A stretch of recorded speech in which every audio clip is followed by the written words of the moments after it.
Welcome to One World News. The United Nations Climate Change Conference COP29 recently concluded in Baku, Azerbaijan.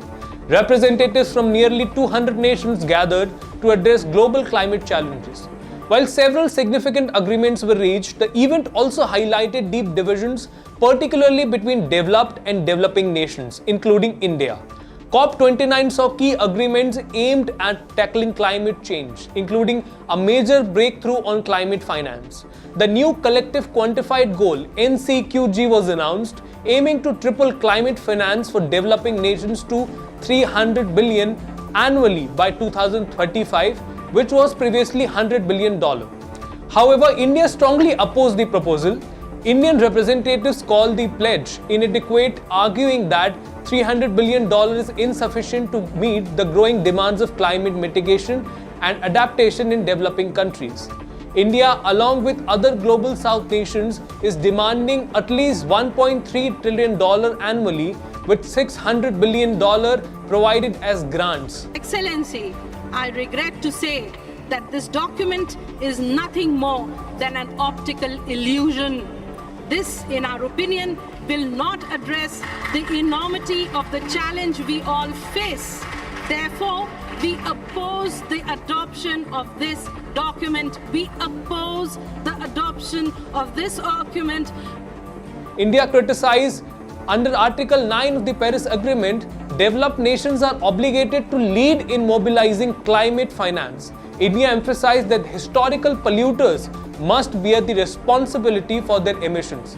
However, the final agreement at COP29 expanded this obligation to all nations, diluting accountability for wealthier countries. India stood in solidarity with vulnerable nations, including small island developing states, SIDS, and least developed countries, LDCs, which walked out of negotiations. The demands for fair and adequate financial support were largely ignored. However, COP29 finalized mechanisms for carbon markets under the Paris Agreement, including country-to-country carbon trading and a centralized emission trading system. Over 30 nations also signed a declaration to reduce methane emissions from organic waste. However, India chose not to sign this, maintaining its focus on domestic priorities. Another highlight was the launch of the Baku Harmony Climate Initiative for Farmers, a platform aimed at consolidating global support for climate action in agriculture. Gender and indigenous rights were also prioritized. COP29 extended the Lima Work Program on Gender for another decade and adopted the Baku Work Plan for integrate indigenous knowledge into climate policies.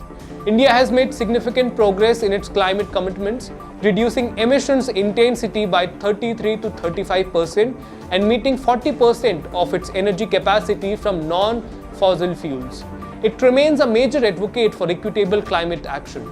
Platforms like COP allow India to push for initiatives like the Lifestyle for Environment Life and the Mangrove Alliance for Climate. India also leads the BASIC Group and like-minded developing countries LMDC, amplifying the voices of the global South. It continues to advocate for mechanisms like the Green Climate Fund and the Loss and Damage Fund to secure climate finance for vulnerable nations. India's commitment at COP29 underscores its commitment to climate justice and equity, highlighting the urgent need for developed nations to honor their financial commitments. As the global community prepares for COP30 in Brazil, the debate over responsibility and resources will likely intensify. Stay tuned for more updates. Thank you for joining us.